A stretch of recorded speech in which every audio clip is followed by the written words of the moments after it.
तर हा आहे भोपळा. आणि आज भोपळ्यात म्हातारी बसली होती टुनुक टुनुक. तर भोपळा ही अशी एकमेव भाजी आहे जी मला अजिबात आवडायची नाही, आणि एकदा मी ती खाल्ली आणि आता मी ती ऑलमोस्ट रोज खाऊ शकते. तर आपण आज त्याच भोपळ्याच्या भाजीची रेसिपी बघूया. चला. तेल,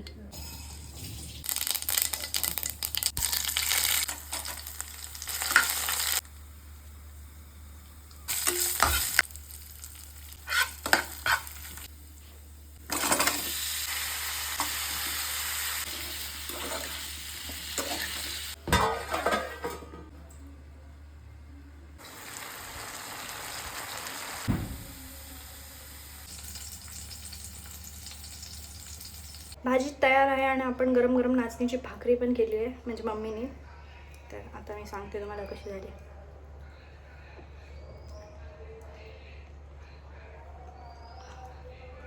मस्त झालं, म्हणून शब्द नाही मला, रेसिपी छान झाली आहे.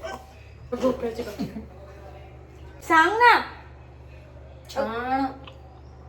चला बाय.